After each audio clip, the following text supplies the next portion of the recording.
Okay, thank you everyone for.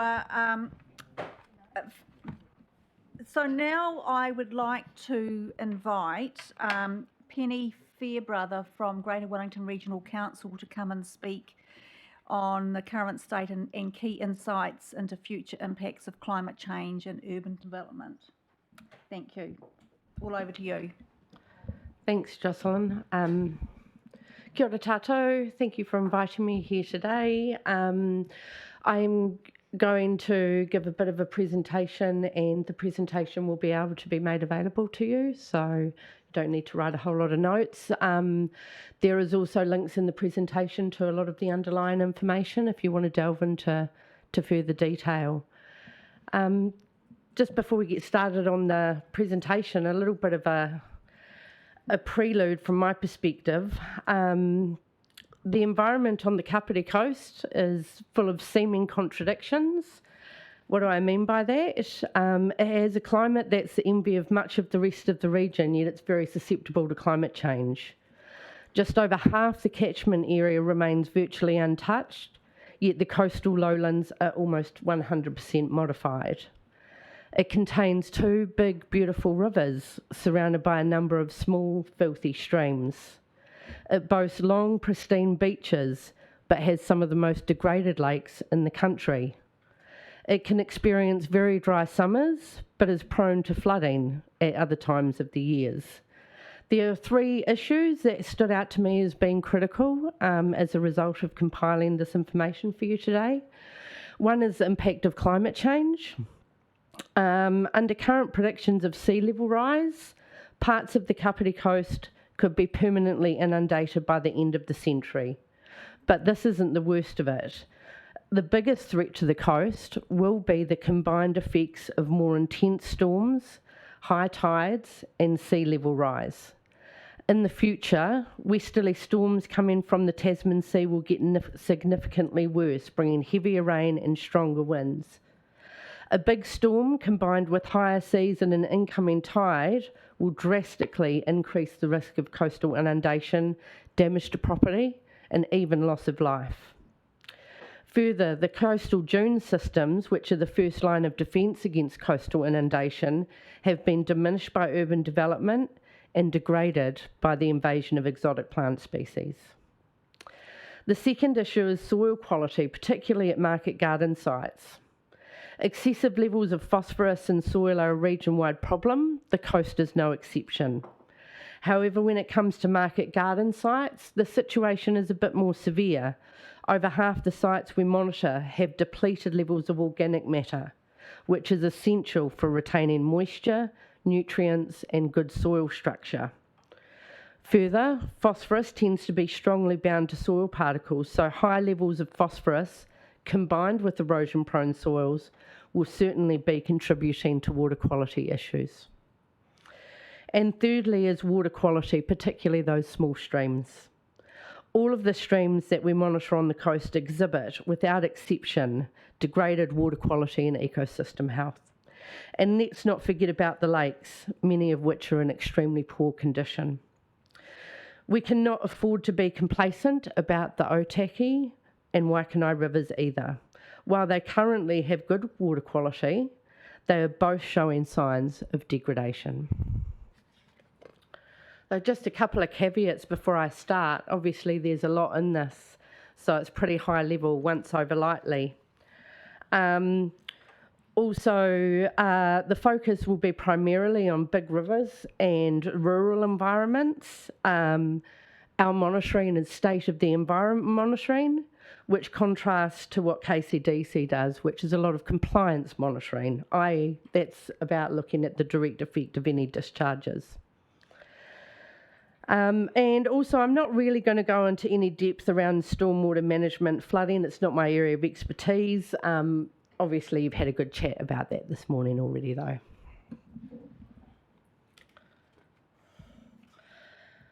Okay, so this slide here shows our monitored sites, our state of the environment monitoring sites.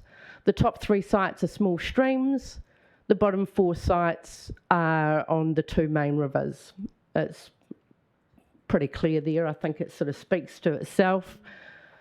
Now, these are compared against the water quality and ecological attribute states as they are in the NOF. So that's the National Objectives Framework.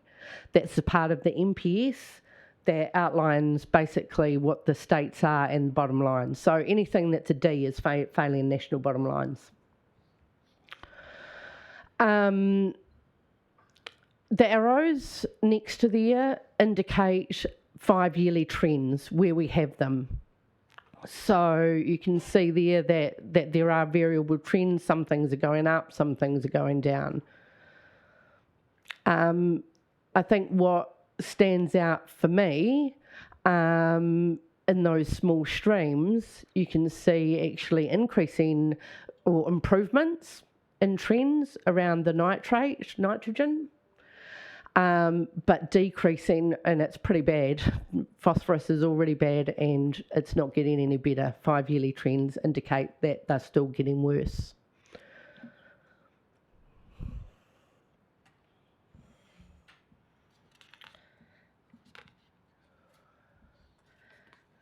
Okay, we should also look at these sites through a PNRP lens. So this is our Natural Resources Plan or the regional plan.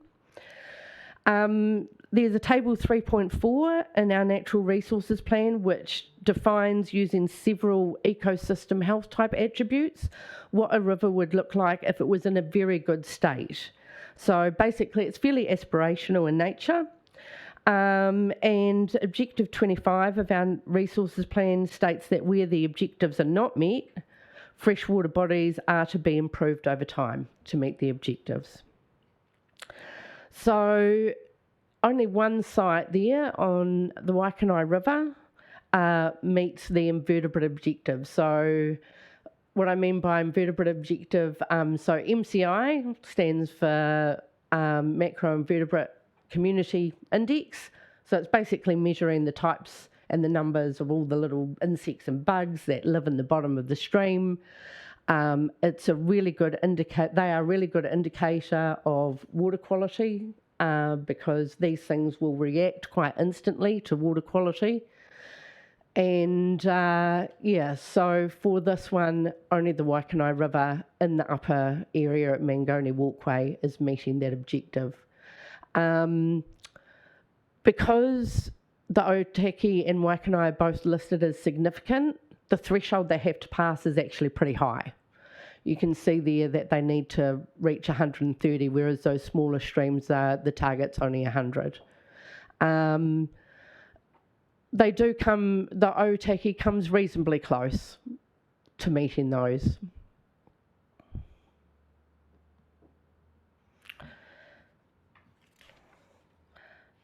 Okay, so lake ecological health. We only monitor a couple of lakes for water quality in the region, and that's Lake Wairongamai and Lake Waitawa. We do, however, periodically undertake plant surveys in a number of lakes across the district. And the results, I've put just the results up there for 3 lakes. There are a number of other lakes that weren't included because they are basically so poor that they are devegetated and they couldn't even be surveyed. Yeah. So in terms of the NOF or the MPS, they use the aquatic vegetation surveys to determine whether or not they are meeting national bottom lines. So that's there's 2 different measures: the native condition index, i.e. how many and how good the native plant species are in there, as well as the invasive impact index, i.e. how many weeds they've got in there, basically. So Lake Wairongamai, it's failing because it's meeting a D on the native condition index. It's trophic status, so this is water quality monitoring. This is how high in nutrients it is. So it's extremely high in nutrients. Lake Waitawa, again, it's reaching Ds and it's supertrophic, meaning it's very high in nutrients.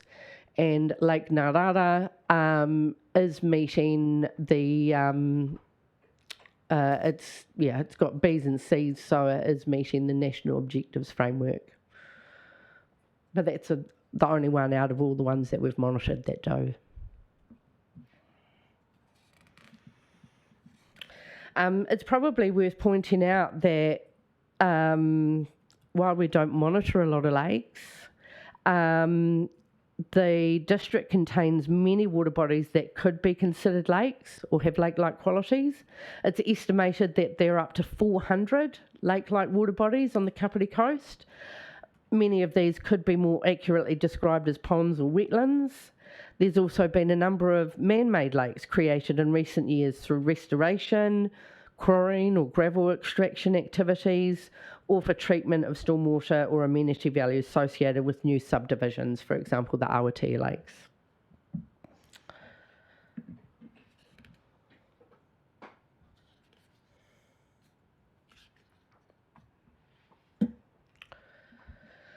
Okay, so I'm not going to go into the beaches because, as I already mentioned in my prelude, the beaches are pretty pristine. We do monitor a number of beach locations in terms of the sediment, not the water quality, but the sediment, and your beaches are pretty pristine.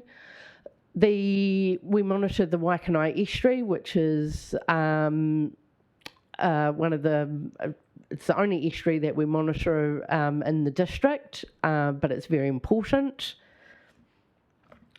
And you can see that the sedimentation rate there, this is probably a key driver of a lot of issues in estuaries, is the amount of sediment that you're getting coming down from the rivers. So the sedimentation rate from last year was good. It was negative. It means sediment's actually been eroding. There was probably a couple of flooding activities that washed a whole lot of sediment out. But if we look at it over a 10-year, it's coming up. It's depositing about 8.6 millimetres a year, and that's in the poor range. It's not good. On the plus side, the RPD, so the RPD measures basically the level to which the sediment is oxygenated. So if it's nice and oxygenated, bugs and other things can live in there. It's the equivalent of having nice healthy topsoil in your garden. On the good side, yeah, the RPD is pretty good, and mud content is also pretty good as well. So what these results don't take into account, because this is all about monitoring the sediment in the estuary, what they don't take into account is the potential impact from the likes of the Mazengab stream, which obviously joins into the Waikanai River not far from the mouth, and any effects from the discharges of the wastewater treatment plant, which goes into the Mazengab stream. There has been anecdotal evidence from iwi and that suggests that they've seen dead fish floating down there, and yeah, so we focus on the sediment quality as opposed to the water quality, so it's not the whole picture.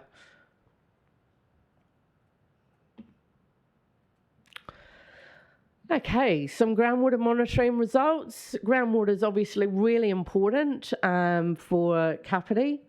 You have vast stores of groundwater, much of which is connected quite intricately to surface water bodies, particularly the Otaki River. So we monitor groundwater basically for two things. One, we monitor nitrogen levels, and the second, we monitor E. coli levels, which is an indication of fecal contamination. We primarily do these for human health reasons, though. So the groundwater monitoring results are compared against drinking water standards for a start. So you can see here that these ones, where we monitor, this is compared against the drinking water standards. They're either all pretty low, there's a couple elevated, but none that exceed the drinking water standards. However, if we compare it against the ANZAC Aquatic Guidelines, quite a different story. So aquatic life, all those insects and bugs that I talked about, fish as well, are susceptible to nitrate at far, far lower levels than what we as humans are. So whereas the drinking water standard is 11.3 milligrams, the aquatic guidelines are only 2.4 milligrams. So it's a much lower level that we're comparing it against. And you can see there that there's a number there that exceed those aquatic safe guidelines for aquatic life. Obviously, as groundwater comes into surface water, there will be some mixing and some dilution, but the closer the groundwater is connected to surface water, the more at risk those freshwater bodies are potentially going to be. So the dark brown area there is where it's basically directly connected, so that's your highest risk areas. And the rest of the area is actually still pretty highly connected. When we look at the groundwater monitoring results for E. coli, it's a simple detected or not detected. And we've got 4 bores there. We detected E. coli, but none of those bores are used for drinking water supply. They're basically used for irrigation, so not really a concern from our perspective. So soil quality monitoring. This, for me, is still very important. What happens on the land is connected to the water, and the better your soil quality is, the better water quality outcomes you're likely to have. I already mentioned soil quality in the prelude there. So this just shows we measure a number of different things in soil quality. So we'll measure the physical condition, and we'll also measure soil chemistry. And there's all sorts of parameters we measure, from pH to the nutrients to, there's a number of things there. So this just shows, I think we measure about 10 indicators of soil quality altogether. And this shows how many sites that breach a certain number of indicators. So we've got 3 sites there that breach more than 3 of those indicators, and not a one that meets all of them.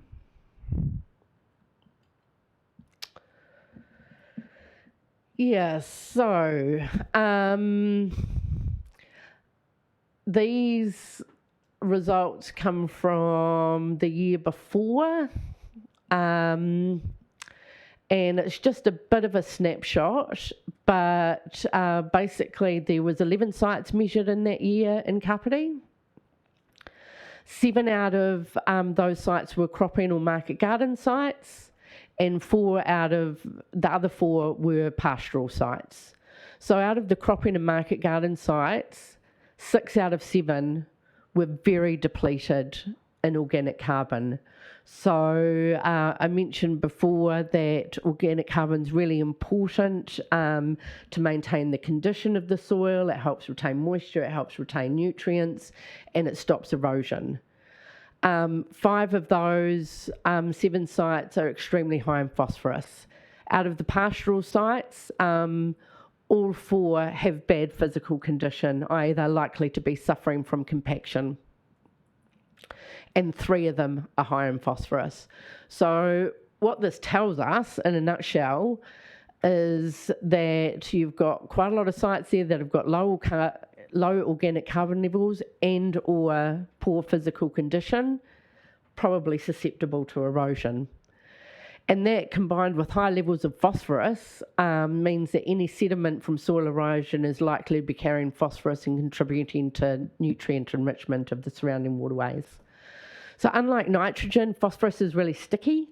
and it will stick to soil. Nitrogen just leaches straight through and goes into your waterway.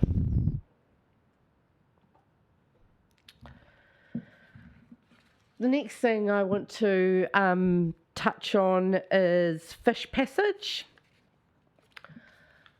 In 2021, we did a big project where we, in conjunction with iwi, we went round and assessed, basically walked almost every single stream and river, with the exception, including on private property as well. There was one or two big properties that we were not allowed access to, but with the exception of that, we pretty much surveyed every single reach of stream and river in the entire district. This is just a snapshot from the NIWA Fish Passage database, so all of this information is publicly available. You just need to click on that link at the bottom and you can go take a look for yourself. So that shows the out of the number of very high risk structures versus high risk, medium risk, etc. It can also break it down into what type it is, whether they're dams, culverts, what have you. So we surveyed approximately 660 structures over about 4 or 5 months. Just over half of these fall into the high or very high risk categories. Culverts are the most prevalent high risk structure. 299 out of 340 were high or very high risk culverts. And that's just an example there of one of them in the Wharemaku stream. Yeah, go for it.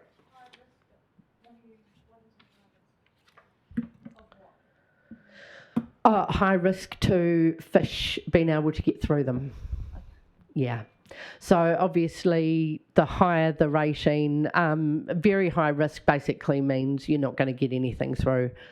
High risk, you might get some of the, because there are a few native fish species that are really good climbers, for example, you might get a few through. Yeah.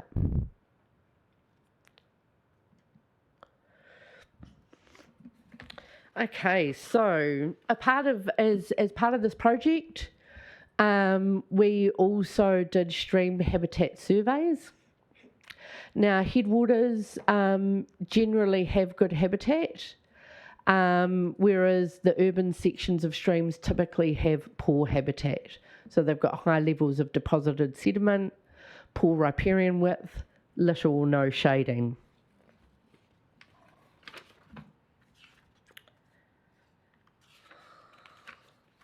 Sorry, I just wanted to touch a little bit more on fish here. I think the interesting thing about this, especially when we reflect back on those little rural streams that have very poor water quality, interestingly enough, the Waitohu stream, for example, has many native fish species in it, and it's actually a stronghold for lamprey up in the top end. Our native fish, unlike some other prized introduced fish, such as trout, tend to have a bit more tolerance for slightly dirty water. What they won't have is tolerance to poor habitat.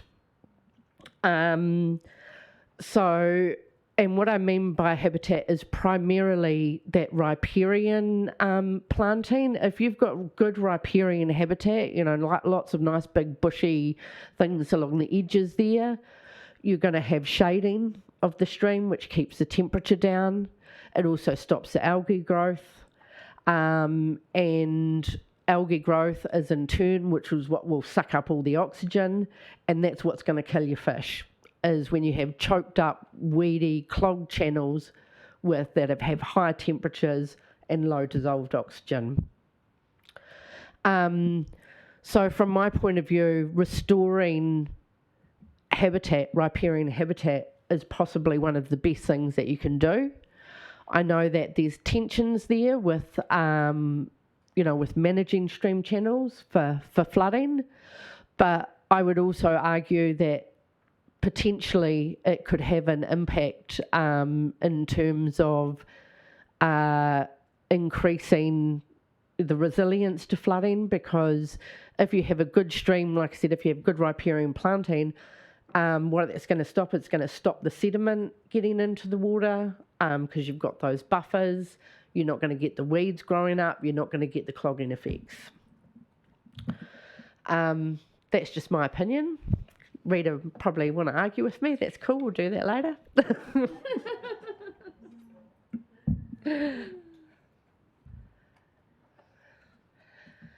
Okay, so on to some climate projections.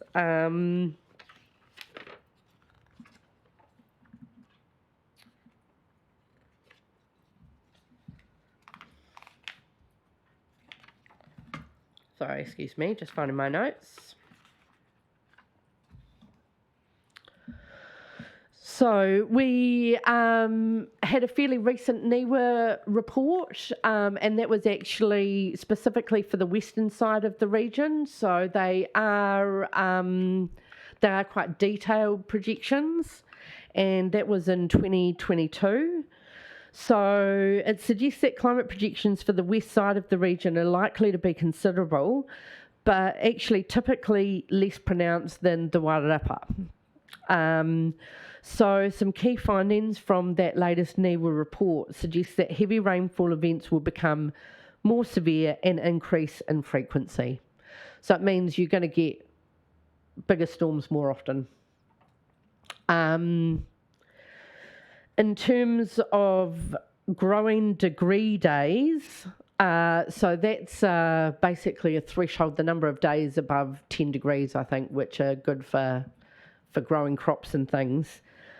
The climate is likely to become comparable to that observed historically in Auckland and Northland. Not saying that that's a good thing or a bad thing, but knowing that means that you can actually think about what you might want to grow in future. So increasing maximum temperatures will result in more hot days, which are termed as greater than 25 degrees, although extreme hot days, which is greater than 30 degrees, are expected to remain uncommon.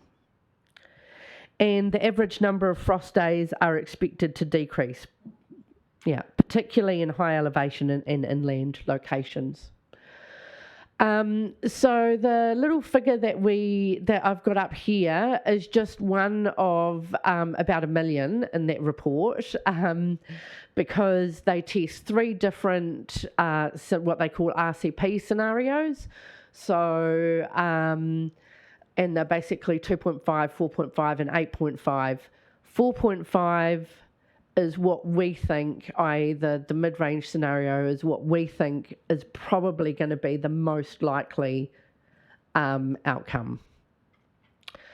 And so this is seasonal mean rainfall, what that's expected to look like between now and 2050 at that moderate climate change projection level.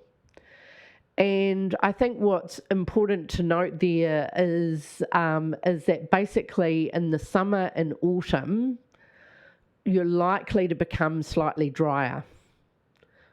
And that in the winter and spring is when you're going to be wetter. Okay, so the more green it is, the more rainfall you're going to have. And if it's verging into the brown, that means you're actually going to have less rain overall in that season. Yeah, so drier summers and autumns, wetter winters and springs.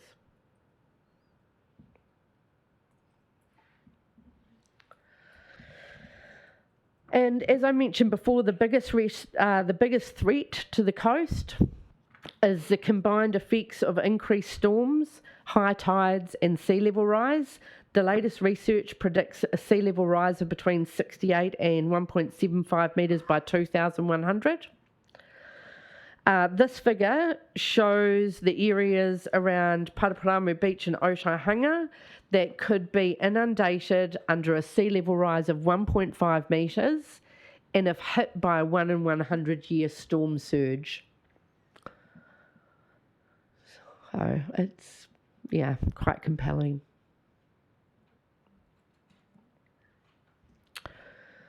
I'm going to get on to the results of a couple of studies that we've been doing in preparation for the Kāpiti Whai tour. I'm just wondering, Jocelyn, if you want to take any questions or anything on that sort of section before I carry on, or? Does anyone have any questions? And I'll just take questions at this point in time. I know that we've got another session this afternoon. Any questions at this point in time? All stunned into silence.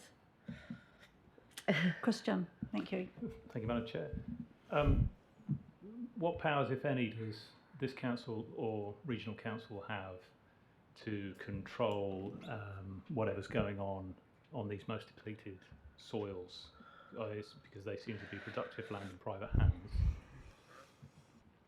Yeah, really, really good question. And obviously, I think if you're going to undertake an operation like that, you'd have to go through the resource consenting process of some description. And I don't know the details of what's involved in that. But I do know from talks with our regulation department, policy department, that similarly to forestry, the carrot works better than the stick. So what I mean by that is that there is a national environmental standard for forestry, and we work with forestry companies to ensure that they're implementing best practice. And that's shown to be far more effective than coming down on them with punitive measures through a consenting process. Similarly with farmers, we work with a lot of farmers across the region in developing farm environment plans. Again, that's a non-regulatory thing, but it's all about implementing best practice and providing that carrot and the support that goes along with that. Unfortunately, we simply don't have the resource to work with the likes of market gardeners in that space, so they're completely ignored. One of the things that has been suggested would be to have more land management type advisors that could go and work with these types of industries to improve best practice. But of course, that costs money.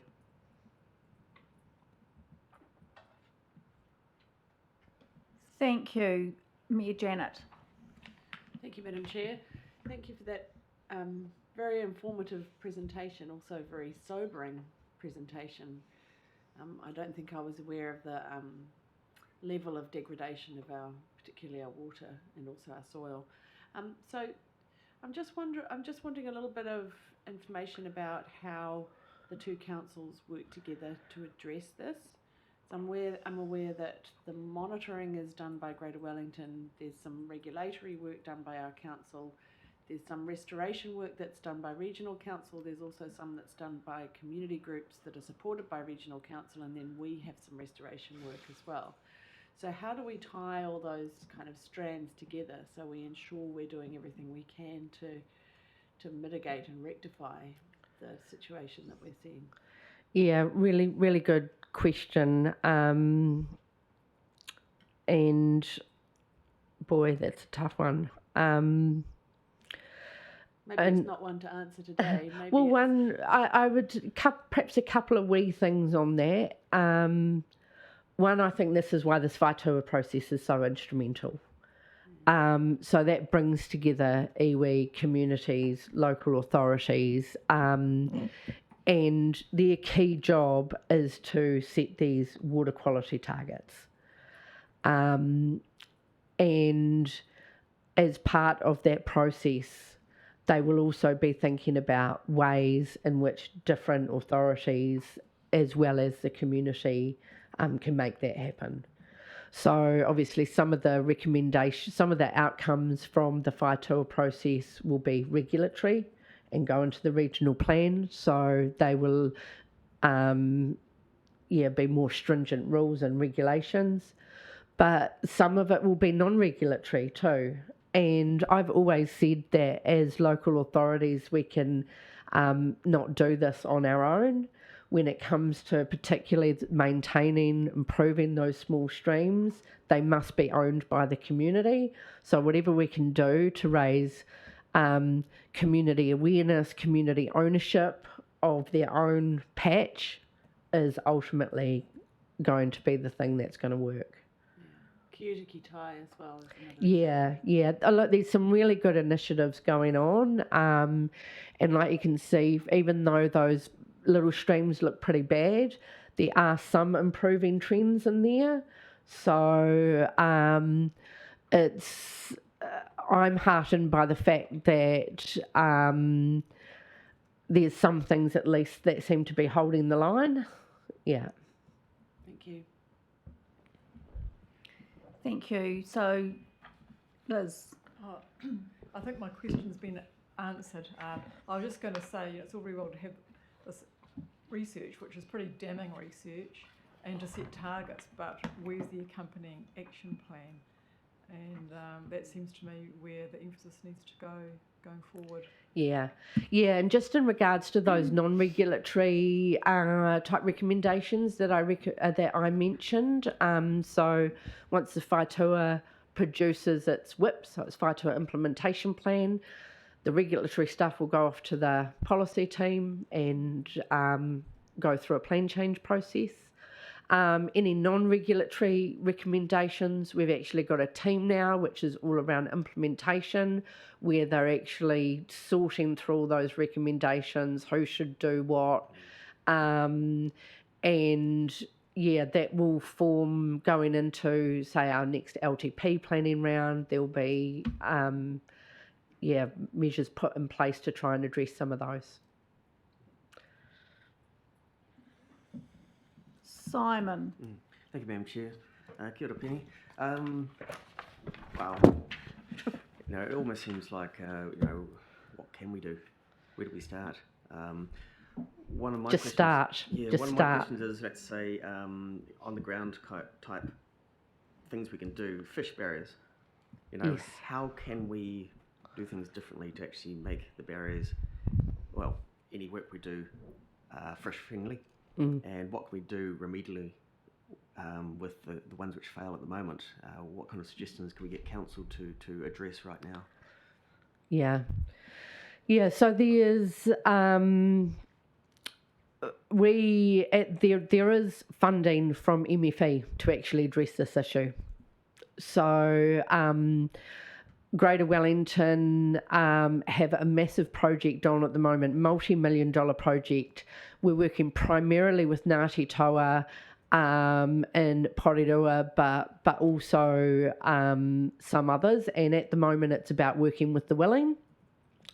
And so there's a massive project there to actually go and remediate a whole lot of fish passage barriers, whether that be retrofitting them, ripping them out, replacing them with bridges. The fish passage lady always say bridges are best.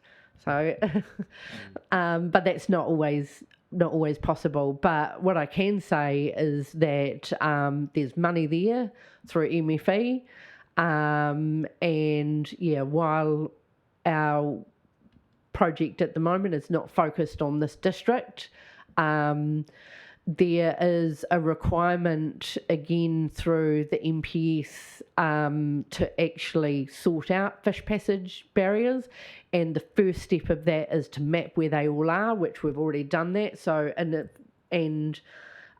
but it doesn't require you to do that till like later this decade. So in effect, we're already ahead of the game a little bit on that. We know where they are. It's a matter of pulling together the projects, the resources, the funding, the willing, to set in place some action plans to systematically, and obviously your best to address those high risk ones first. It's not about just going and blitzing and doing everything at once, but setting in place an action plan, which the NPS also requires us to do in the next few years, to systematically address fish passage barrier across the entire region.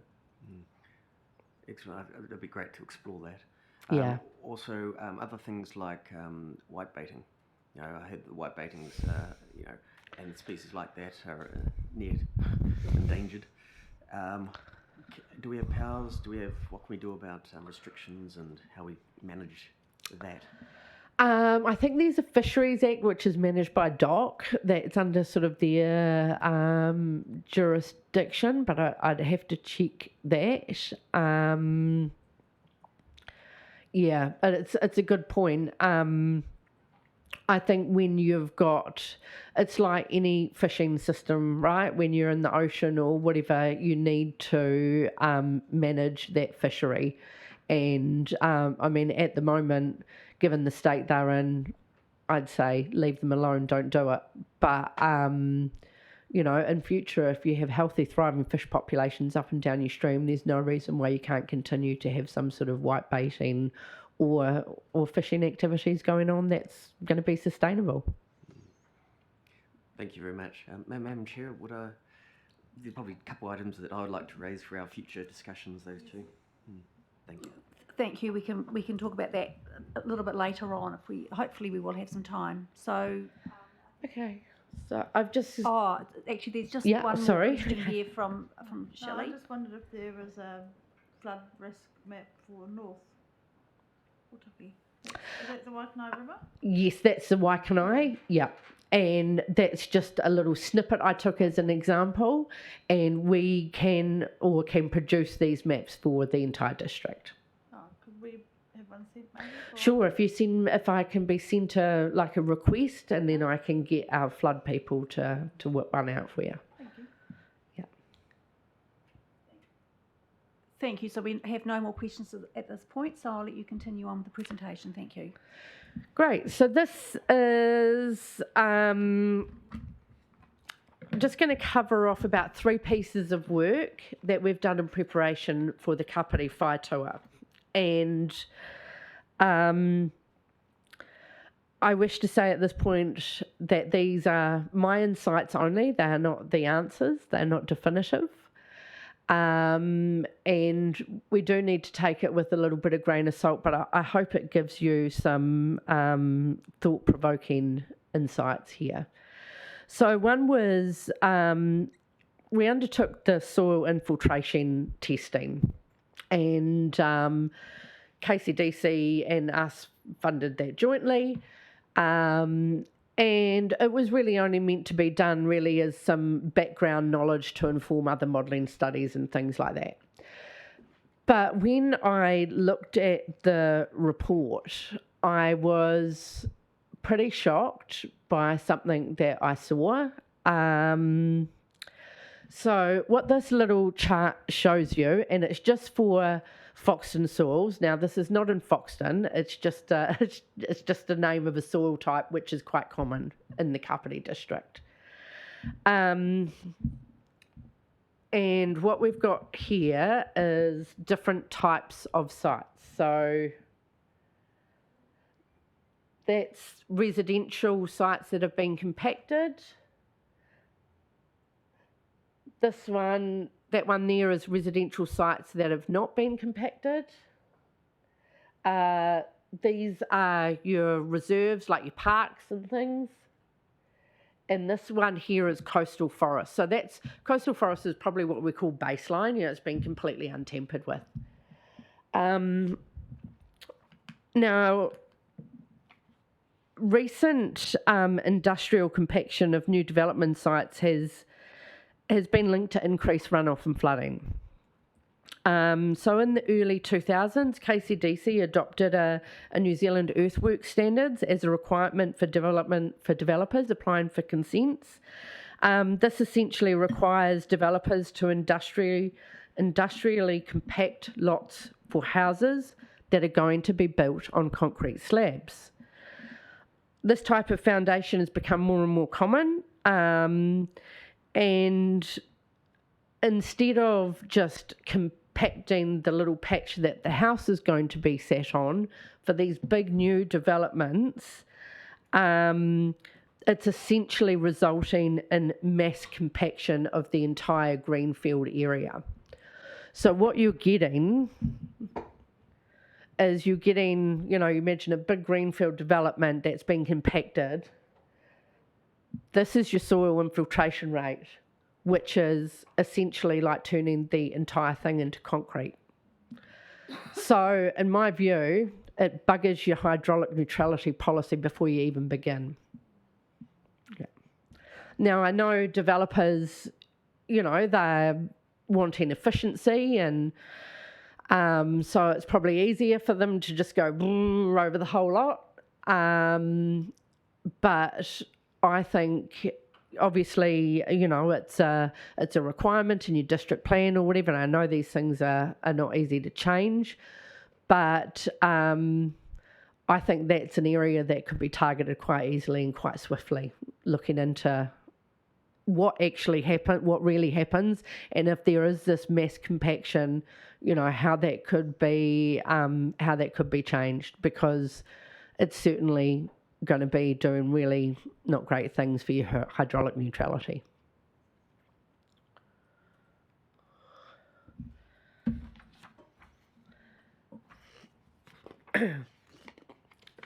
Okay, so the other study we did here was, and again, this is jointly funded between KCDC and GW. So this is a new model. It's been used extensively in Australia. The model is called MUSIC.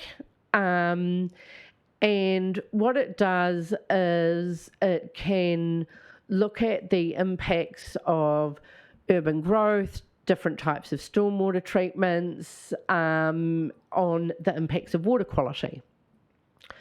So I must stress that it's very, very pilot. This is literally our first crack at it. We modelled two catchments, the Mazingab and the Mangapodi. So we've got an urban catchment and a more rural catchment.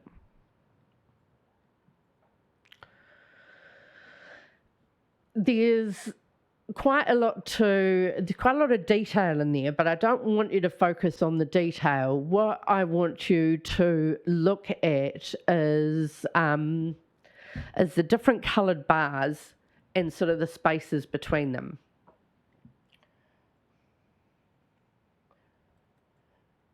So this is the amount of impervious surfaces basically as it is now, and with two different growth scenarios, a moderate sort of growth scenario in terms of urban development and a maximum growth scenario. So we can see for the Mazingab, this is the baseline, all the orange ones. And yeah, there's increase in impervious surfaces, but relatively, some of the subcatchments are not huge. Others, like here, have quite big ones. But whereas we look at the Mangapodi, obviously some catchments have not been developed at all. So the increase in imperviousness is relatively higher under these two different growth scenarios. We can see big differences between the orange and the blue and green bars, for example. All of these ones here, here, here, here. So the key point to take out from that is the relative increase in impervious surfaces under the two growth scenarios is going to be bigger in a rural or greenfields type development than it is in an existing urban area.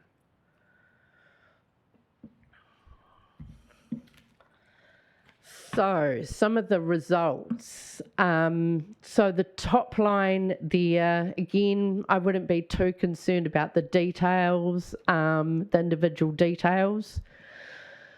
What it's telling us is at the end of the catchment, what the impacts are for flow, i.e. whether there's going to be an increase or decrease in flow.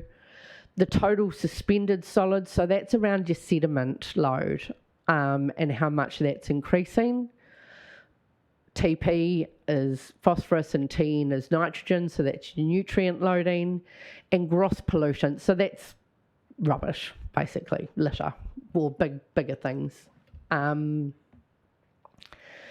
So we looked at what those loads are baseline now, what the outcome is under a maximum growth scenario, and then what the outcomes are with a maximum growth scenario, but with treatment devices. So the treatment devices are typically a combination of enviropods, so they are sort of in sump or in drain type devices, rain gardens, swales, and or wetlands, or a combination of. And yeah, so under the maximum growth scenario, you can see numbers increasing across the board. But with the treatment devices, you can see the difference that it has. And then at the bottom line shows you the effectiveness of it, basically. And that's the one that I want you to focus on.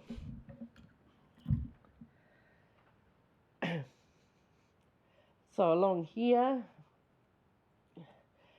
and I think what again stood out for me is you're going is the sediment reduction, basically the potential that you could have in terms of reducing those sediment loads to waterways. So I've already talked about the impacts which have phosphorus attached and all of that sort of thing. And the reductions, I think, are reasonably good. Again, we have to take it with a grain of salt. It's pretty new. When we look at the Mangapodi, and again, I just want you to focus on the bottom line, which is their effectiveness of the treatment on those different parameters. And it's not as good. You can see that you're still getting reductions, but it's definitely not as high. And for me, the key, I guess, insight from this is that when you develop a greenfield area, no matter how much you do it, no matter how well you do it, you're always going to be putting pollutants into the environment and causing a strain on the environment. You're adding things in there that wasn't there before. But when you are infilling or retrofitting an existing urban environment, you actually have the potential to increase or make it better from an environmental perspective than what was there before. So, that I think that supports things like infilling or retrofitting of current urban areas, improving on what's already there. Yeah, go for it. When it says with treatment, is the treatment is that right, Jocelyn? Is the treatment like your riparian planting and stuff, or is it stuff that would require ongoing cost and maintenance? Yeah, probably. So the treatment, I said, include those enviropods. They include swales, rain gardens, and wetlands. So that's about, putting those things on site where appropriate. Obviously, there's a whole lot of detail behind this on what was put where and all of that sort of thing. But yes, and the short answer is yes, things like wetlands, rain gardens are likely to require maintenance of some sort ongoing. Yeah. Rita, what's that development? Is it out by Waikanae? Is it the Ngārara development? So I don't know if any of you have been out to the Ngārara development. That's actually quite a good example of this type of thing. So they've got swales there, and And as part of the whole development, they've got a big wetland down at one end. So if you wanted to actually have a look what this looks like in real life, that's actually a really good one to go have a look at.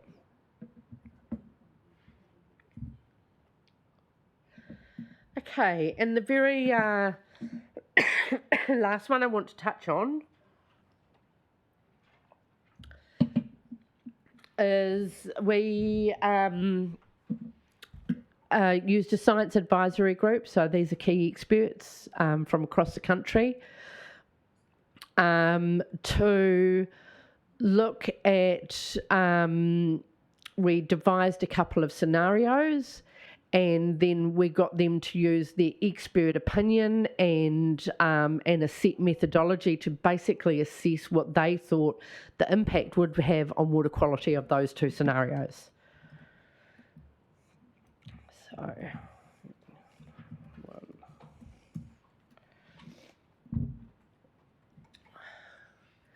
So these are the two scenarios. The first one we call BAU. So that's basically if we just kept on doing everything that we're doing now. It does assume 100% compliance of any rules or regulations that are currently in place or have a high certainty of being implemented in the very near future. And that's both, that's primarily Greater Wellington Natural Resources Plan rules and regulations. It also accounts for the potential impacts of any management regimes or large projects currently underway, such as Waikanaiki Utukitai. The second scenario is what we call stretch. So it's what we consider to be achievable at a stretch. So it includes what could be achieved only within GW and KCDC control. It does not include anything that is outside of our control. For example, retirement of private land into native bush, things like that. It includes everything that's in the BAU scenario, as well as our rules, regulations that are likely to be included in Plan Change 1, which is currently going through the Plan Change process. And this, such as widespread implementation of farm environment plans. I already mentioned farm environment plans before. We've always worked with the willing on those. They are going to become compulsory for everyone across the entire region. What might be feasible for KCDC to implement through regulatory tools or increased investment. We did consult with KCDC on these. And non-regulatory measures that could be under, such as restoration activities. And there's a lot of those riparian margins that I talked about. There's a lot of that included in this scenario. Another one of my horrendograms. So, yeah, again, don't look at the detail, but essentially the key things that come out for me is that under the BAU, we're doing enough to hold the line and not much more.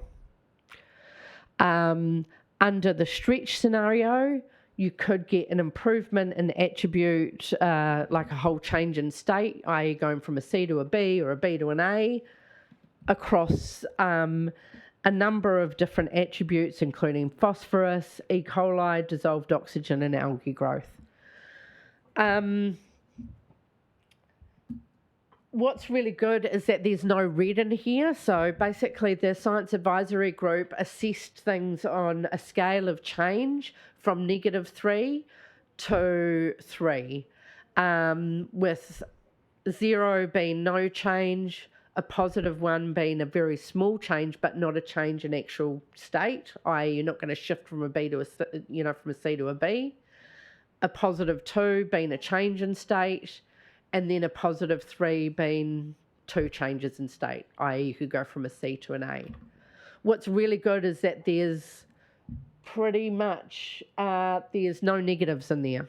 So we're not going backwards under either scenario. There's lots and lots of +1s in there. meaning that across the two scenarios, over lots of things, you're likely to have a small or noticeable improvement, but not enough to make it jump up that whole attribute state change. Plus twos, where we do get an attribute state change, is this shading here. So what that's telling us is you're only going to get a change in attribute state change if we do more than we're doing now. It's a key outcome, key message from that.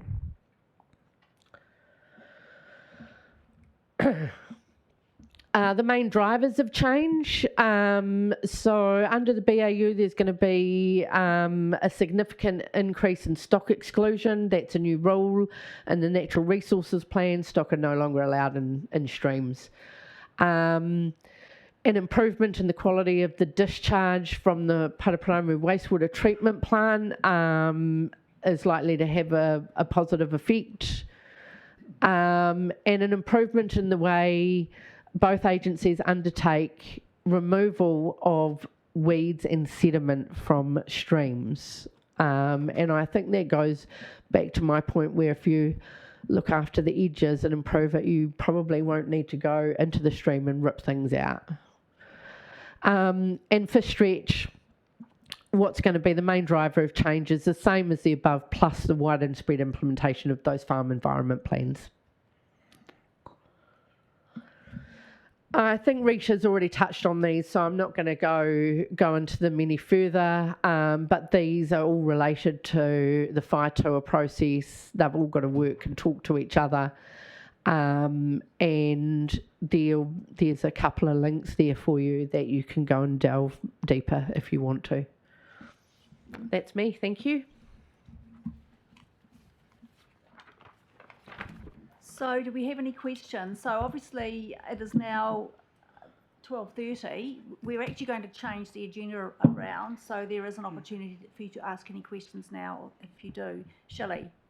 The farm environmental plan, how big a plot will require a farm environmental plan? Is it based on? No, it's based on the only things that will be exempt is lifestyle blocks.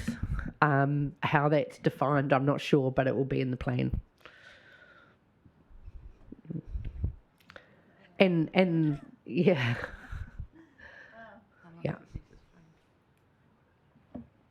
Kim?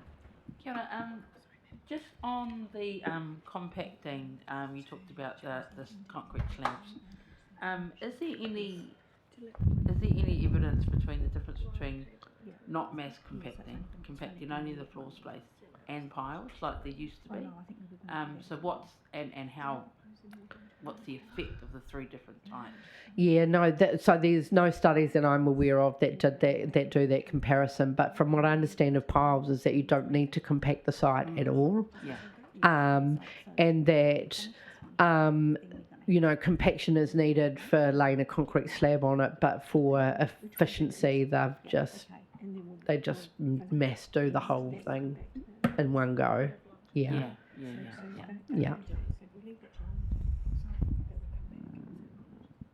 Christian? Thank you, Madam Chair. Thank you for your presentation. My question is to whoever the senior official from us is in the room, which is probably Chris, who's deep in conversation. Hello, sorry, my question's to you because I know that Sean and the Chief Executive are often discussion, no doubt spurred by this very presentation. And also sort of for our chair around what reports, work programs, etc. are on the cards to be brought back to this committee that will further address this and perhaps point towards a plan of action that this committee can then monitor. I'll say from this end that I think one of the things that we have been talking about developing is obviously a climate, and I'm going to say environment strategy, where we'll be looking to work with you on the priorities and focus that we want to take over the, and I'm looking at Mike, I'll be 2 seconds, Mike, over the duration of the next sort of 5 to 10 years. We do have work underway in places already. Mike's going to update you, and Rita's looked at me as well from down the room. So I think it might be, we'll come back to you with, as I think one of the items that we are hopefully going to discuss today is the forward agenda for this subcommittee, and it would be being able to sort of reflect on what you've heard today and be able to say these are the things that would be coming back, if that's a helpful overview. Sorry, Mike, did you, or through you?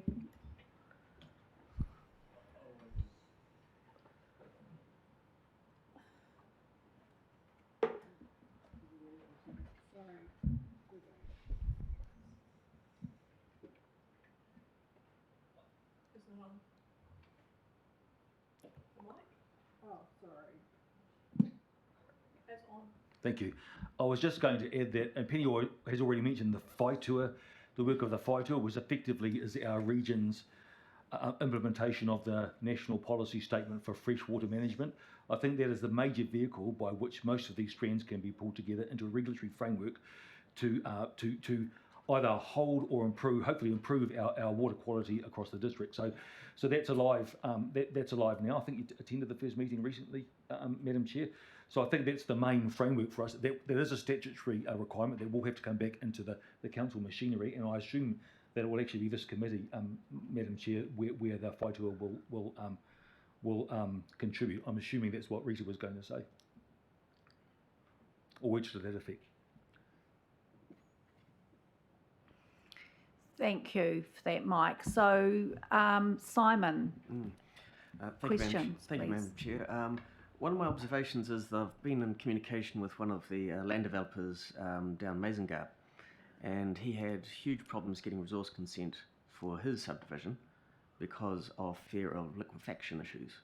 And so he did highly impacted development because it was a requirement from council. And so my observation is that if we're going to actually have conflicting kind of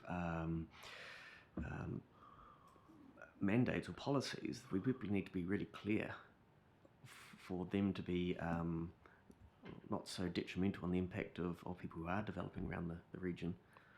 So I'm wondering, my question is, how do we come up with that balance? Through you. I think, Ms. Black, that it would be useful for us to come back and talk to you about effectively the different things that we're trying to balance risk around in terms of how we're developing and growing in the community, and then the priorities for which we are determining what the most important things are to focus on. And how it fits into our processes at the moment. So that would be something we could come back on. Thank you. So thank you. There's no more questions. I really would like to thank Penny for coming along today, to giving us such a detailed and somewhat sobering presentation with the state of our community and our district. And I have to say, I was really keen to have such a presentation, so it gives us an insight into the good, bad and the ugly of our community here, because unless you actually know of what its state is, you can't actually do anything about it. And I think going on from here, it's raised a lot of issues. We're hearing that the FI tour process will actually address some of these, but I think it would be also really useful to sit down and ensure that there's no gaps in that process. So I thank you very much again. It's been very, very, Thanks, Jocelyn. very, very beneficial, but very sobering. Thank you.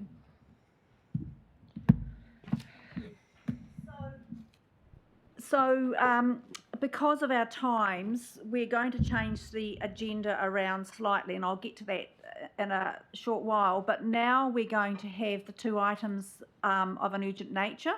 So first of all, I would like to invite Mike Mendonça to come up here to the table and to give this subcommittee an update on access to the Mangoni stream as was discussed at the last meeting in a matter of an urgent nature.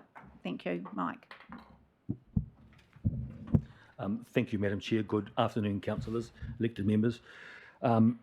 Just to recap, the piece of beach in question has actually been off limits for driving since 2009 for a long time. That had largely been, well, it has widely been ignored ever since. So we, in a blaze of glory, put in some concrete blocks in an effort to restrict access to the beach just before Christmas. The blocks themselves, of course, as you know, became divisive in their own right, so we actually removed them in order to focus on the future rather than to focus on the past. Most of us now in general agreement that it's time to focus on how we move forward to protect the beach rather than looking at the past. And so on that basis, the week before last, I went up and had a long discussion with Brent Jarnell, who many of you will know as one of the community leaders in Te Aroha. I was very clear in the discussion that the bylaw itself is not up for grabs. The bylaw is the bylaw. And if the community wants to broach the question of the bylaw, that's an entirely different discussion that I'm not able to have as an officer. It needs to be a political one. So we did have a discussion about where to from here, how to protect the beach.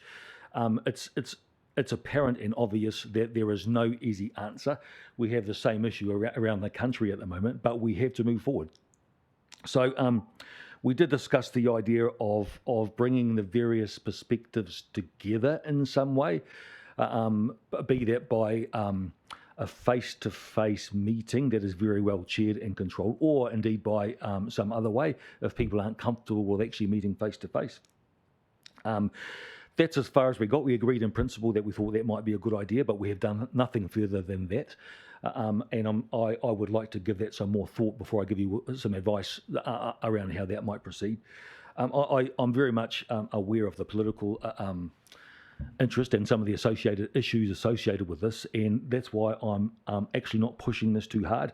I think it's really important that we take our time and get this right rather than try and force it and actually make things worse than they already are in the community.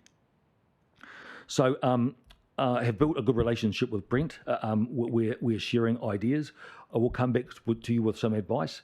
That's where we're up to at the moment. I'm not ready to kind of ask you for any recommendations or anything of that nature just yet, Madam Chair, but I thought it was worthwhile just bringing you up to speed with where we're up to. Good, constructive discussion, but haven't nailed it just yet. I'm happy to take any questions. Are there any questions, Councillor Coe? Of course, I have a question. Thanks, Mike. Hey, look, the one thing that really concerns me about having public meetings is it sets an expectation that this is a consultative process whereby the community has some influence on the outcome of the decision, and you and I have talked about that.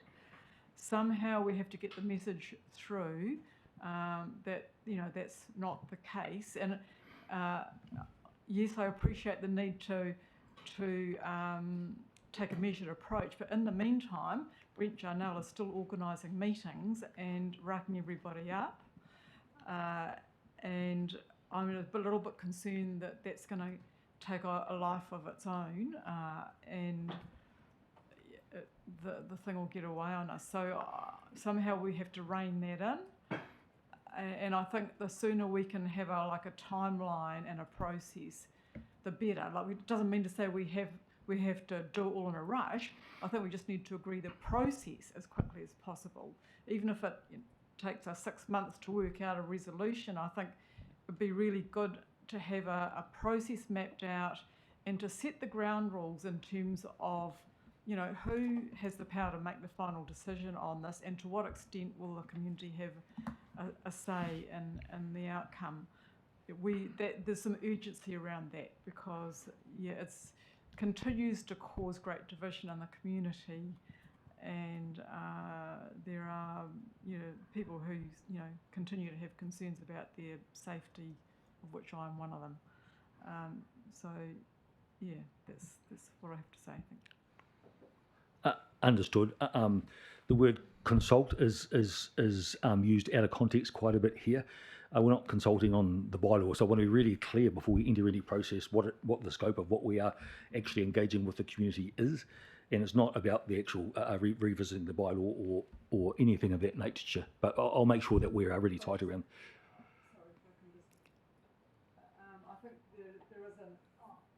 I think there is an issue in terms of the post that Brenda's making on Facebook. Is some of those posts are setting a different expectation than what we might want to have set. So that somehow we need to keep an eye on that and make sure that, because he's basically sort of, you know what I'm talking about, eh? I've seen it. Yeah. Yeah, he's creating this expectation that he's in charge of this whole issue, and that there will be a process by which the community will agree on what happens next jointly, as opposed to we get some input from them and then we decide what happens next. Two different things. So somehow we have to manage that, and the best way to do that, as I say, is to sort out that process. Mike Moore. Yeah, thank you, Mike. It's laudable that you're meeting with people. I would caution this committee and staff that meet with people from the community who are self-appointed. This is a big issue, and it's complicated in some ways, and in other ways it's very simplistic, because if the bylaw is respected, then all we're talking about, as I mentioned at this committee last time, was 160 odd metres of where a vehicle moves from A to B. That's all this is about, and that's what we're trying to restrict here. So I want us to kind of focus on that outcome at some stage. I think people like Mr. Janelle is allowed to have his opinions and what have you. His representation and who he represents is questionable.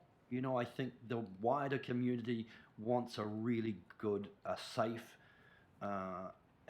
environment around that's not intimidatory, which was talked about in great detail by some presenters at the last community board meeting. I was very terrified. And if you read the paper that came out a couple of days ago with the letter from Mr. Janelle, which was quite personal against myself, I find that quite problematic.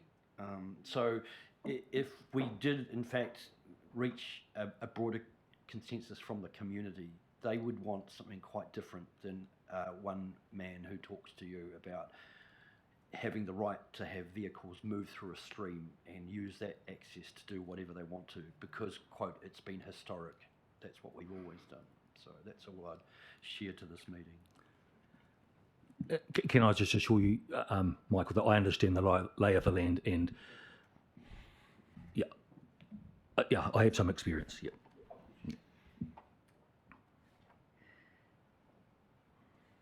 So now so Martin, Councillor Halliday is not a member of the subcommittee. I've asked him to join the table, and so he's now going to ask a question. Look, it's two things. One, the thing that concerns me most about this whole situation is the intimidation aspect of it. I'm very concerned about that. That's not something we normally see up here on the coast. That's why I think it needs to be addressed sooner rather than later, but I do appreciate what you're saying, Mike. The other side of it is that I hear a lot about the beach bylaw aspect of all this, but to me there's an ecological aspect to all this, which is, especially after the presentation we got today, which is very, very simple. As a solution, potentially. It's not necessarily just about the bylaw. That was just an access point on that particular stretch of road, but another aspect to this, which is not part of the bylaw at all, is the actual ecological value of that space, and the fact that we should be limiting access to it if it's not respected, which I think is the situation at the moment. Thank you. Kim. Just noting on previous in all our council who we've talked about listening to the people. So I just think that if you're going to call something like this, then you go to listen and you don't go setting down rules, because then that itself will put up a barrier. But if you go to listen, there's no expectation on what that outcome is going to be, and people might have an expectation and that might be wrong or it might be right. But if you're going to ask people to come and talk to you, then be open to actually listen and not go down there and lay down the law, because you're there to listen. And that's what we're meant to be here for, rightly or wrongly, whether you agree with their opinion or not. You're there to listen and gather information. What happens from there? Well, that will dictate what happens from there. But I'd be cautious to go there saying we're here for this, and this only, because that doesn't come with a feeling of you're here to listen. That's all. And I'm sure you got that. Understood. I think that needs to apply to all the attendees when we have a hui.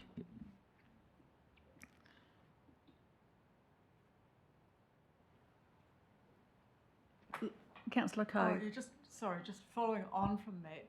Yes, I think we need to listen, but I'm just really concerned that people still have that expectation that if we listen, we're going to do what they say.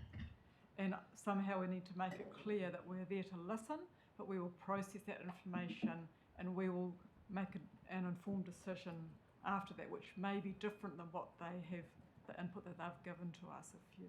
So yes, by all means listen, but yeah, it's just the expectation thing that I have. Yeah. Anyway, I'll be quiet now. I've said that enough times.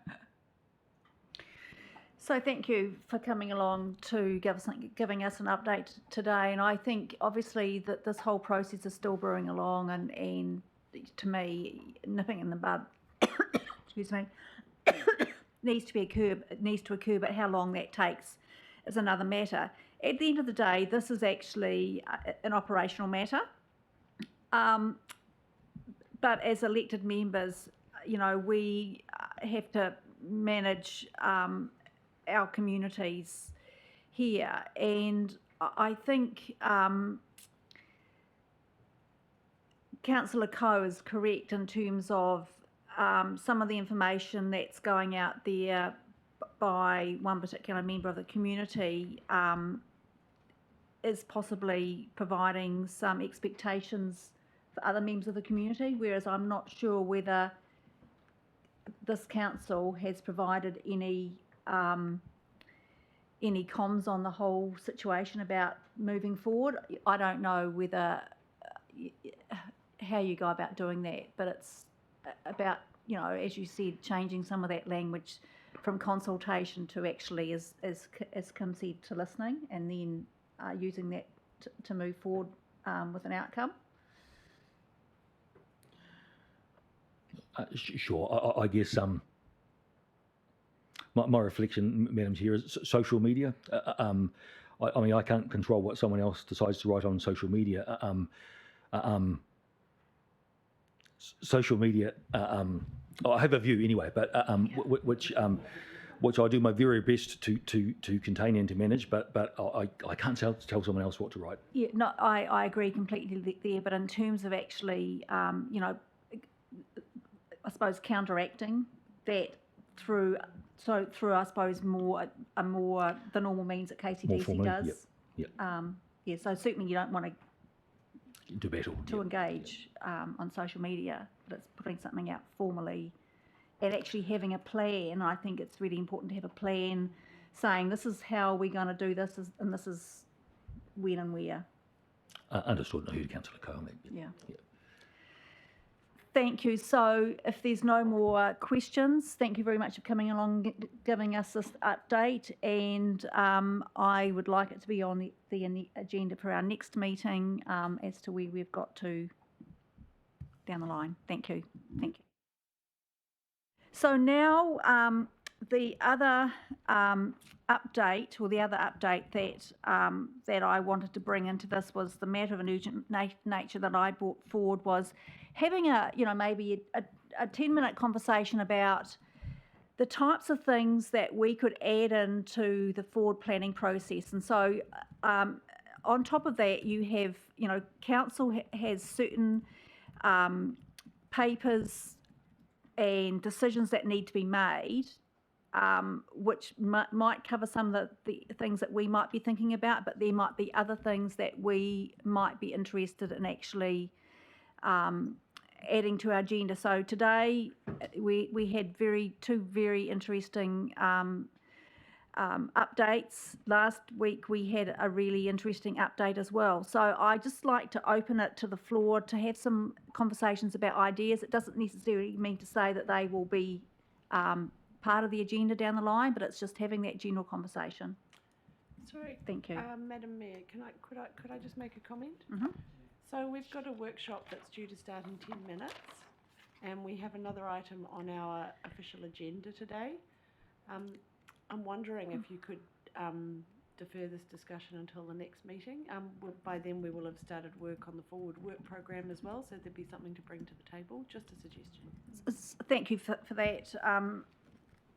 For the Mayor, I should have mentioned this, that obviously we do have quite a large, another big report that was going to come to this committee today. And so staff have talked to the presenter, and so that is actually going to be deferred to our next meeting. There's time to do that, to allow to have the meeting and then to actually advertise it in the same manner, so that it's all open for people to put in submissions. So that works fine with staff. So what we're going to do is, maybe I'll do it now, is make a procedural motion to defer all other items on the agenda, point 8 and 9, to the next meeting.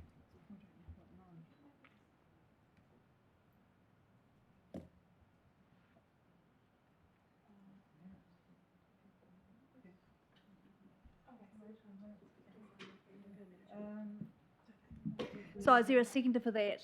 Yeah, is there a seconder for that? I'll second that. Thank you. Any discussion? Sorry, what is point 9? I'm just trying to find it. So 9 is confirmation of the minutes. Because I do have an issue with the minutes which I wanted to raise, and I think it's important. It's just a very quick one, and that is, if I can I say that now? Yeah. Just following on from the discussion we had about the Tahoe Beach issue, there was no record in the minutes of the agreement to have a communications, some thought given to communications around that whole issue, and we very clearly had some wording around that which has not been captured in the minutes, and I think that's quite an important omission given our conversation we've just had. I can't remember what the wording was that we agreed at the time. I know I had put forward the idea of having a comms strategy available for the community board meeting, and I know the Mayor thought that was a bit too much of an ask, and we scaled it back, but I can't recall the words that we ended up on agreeing, but they are not included in the minutes. Thank you. From memory, I think you are correct, and I think there will be some records somewhere around indicating that. So council staff, no doubt, will go back and check on that and include that in the minutes when they come back towards this council. But I suppose what it also indicates is that that point also needs to be actioned. Yes, it does. Yeah.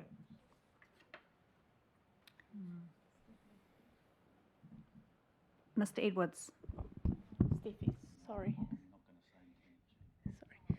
So the minutes are uploaded on LG Hub, and they're currently unconfirmed. And if we're not going to confirm them today at this meeting, can we just have a discussion around what the mistake is, and then we can have a look into that? Sorry. Yeah, although it'd be good to get the minutes confirmed, wouldn't it? As quickly as possible, but it's up to you. Yeah, so just a question then. So even even before the minutes are confirmed, the recommendations can be actioned. Is that correct or not? Yes. Yeah, so the minutes do not need to be confirmed to put that point in action. Thank you. So, so where we are now is that we have, there's a procedural motion that we have started. There was a comment, so there's no other comment, so I'll put that procedural motion to the vote. All those in favour say aye. All those against? Carried. So just confirming then that the report on the climate action grants allocation policy and the confirmation of the minutes will be deferred to the next meeting. Rob has actually just left. I wanted to apologise to him for him sitting here since 9:30 this morning,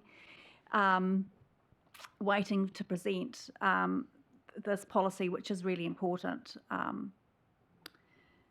So I'll send him an email to that effect as well. So now we've probably got, we've got another meeting at 1:30. So we'll take 10 minutes to have a conversation around what we can potentially think about in terms of discussing through the subcommittee. So just please let me know. So first up is Simon. Thank you, Madam Chair. Look, I thought it was great presentations today. I can see some quantitative analysis being provided to us and some really clear action points we can get ahead with right now. And I suggest that we start to actually form that work plan from that really good data that we've just given today. So if I can just make a comment too, I think, so we've got a climate action plan and maybe we need to have an environmental action plan as well, which, might actually not doing everything, but actually pulls everything together. Yes. I mean, if we know there are potential issues like soil, fish, what are we doing right now to actually start to, one, address them? Is there more we can do? And what is our stance on the information that was presented to us today? Yeah. And I think also too, we know that to the side there, Whaitua process may well be addressing some of those matters, then we don't have to go down that path, but we're aware that it's happening.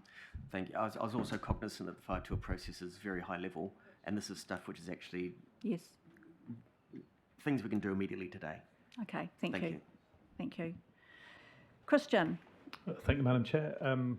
I'd like to suggest that we have regular, and I mean every meeting, we have reporting against our targets on emissions reductions and the actions that are taking place, because if we don't measure these things, they will not be managed.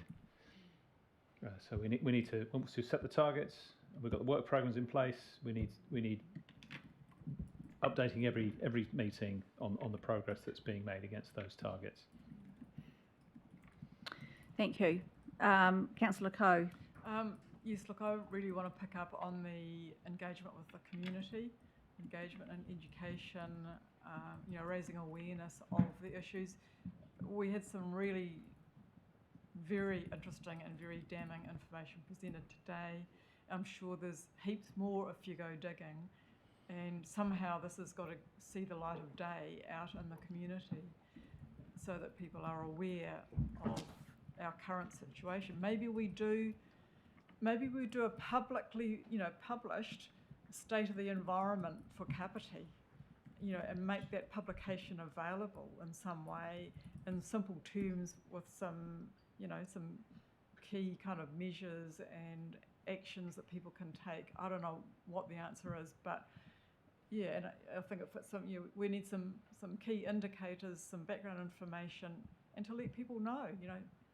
Send the message out there. Don't just keep it within these walls here. Yeah. So we need a plan on how to do that. Yeah. So thank you for that. And as Penny said, that most of that information is publicly available. It's on the GW website. It's a case of knowing where to look for it. And I suppose obviously she. She summarised it for us today very nicely. But yes, thank you. Councillor Hanford. Kia ora, Madam Chair, and just acknowledging Rob, who's back in the room now. Apologies that we're now having this conversation, and the fact that you've been in the room for 3 odd hours. I was really looking forward to hopefully getting to those climate action grant criteria, because I think it's an extremely exciting initiative, but one that we will get to, and we're assured will still be within the timeframes. Within the timeframes included in that report. I would just total call Christian's comments around some sort of way of measuring progress towards an ambitious and aspirational target that we're kind of on the way to setting. And I think also just on that, the potential to kind of have this as very much a think tank in the development of that strategy that supports the target, and then following on from that, the implementation plan. And I agree with your comments, Councillor Provanov, around kind of a state of the environment dashboard or some sort of way of collating various bits of information so that our community can easily access that. But on top of that, having an understanding of how we're tracking against our emissions reduction targets as well. If we can have that information kind of regularly updated, both for us and the community, I think that would be really beneficial.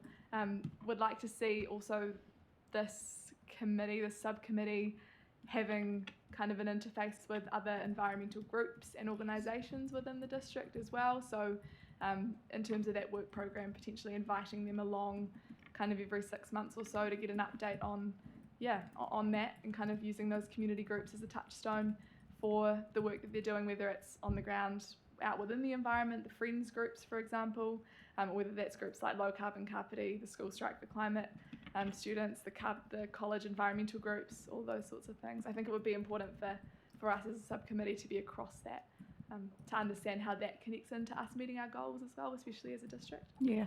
So Sorry, thank you. that was all long. Yes. So that's one of the things that I've been thinking about as well. So the CWB, there's a lot of, for example, there's a lot of these groups who do have quite, 6 weekly, monthly meetings that actually do a lot of good, but we don't get to hear about that. And so I think it's just somehow, in fact, I know that the chair of the CWB and the mayor knows this, would like to come along to the subcommittee as well. And I think it's important to bring in somehow those other environmental groups. It's a bit like with the other subcommittee about how people work alongside. And then I suppose also too, there's some opportunities for some panels. I don't know. But yeah, thank you for that. So, Christian. Thank you again. Sorry, I don't know why I forgot to mention that if we're going to be tracking mitigation measures, we also need to have a conversation around adaptation.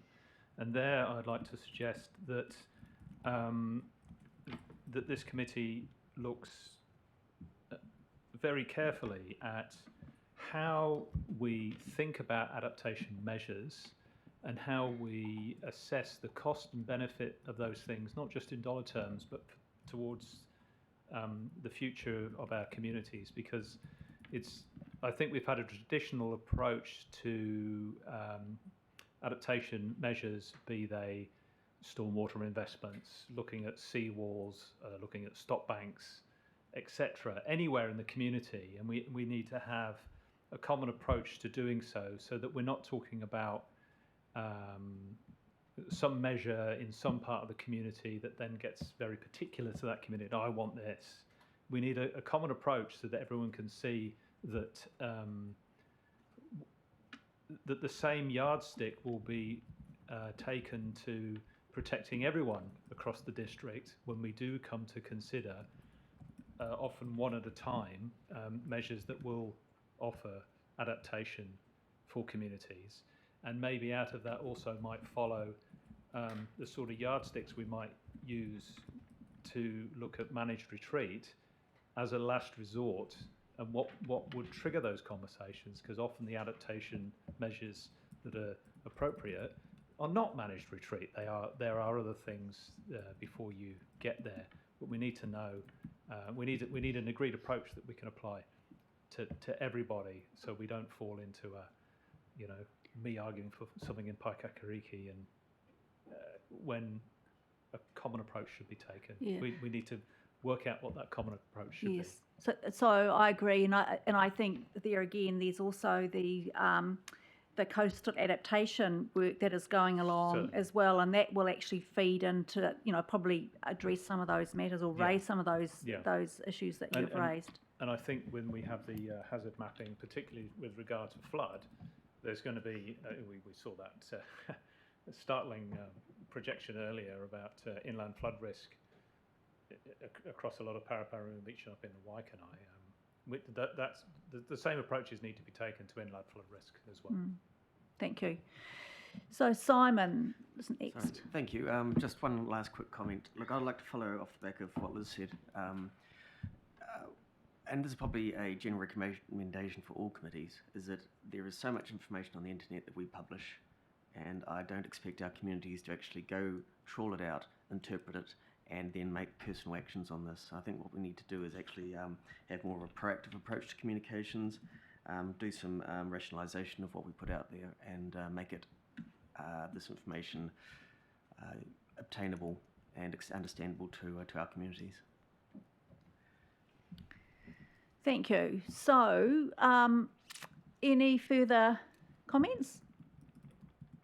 Well, thank you for that. So it is now, yeah, that was good, 10 minutes. So thank you everyone for your patience today.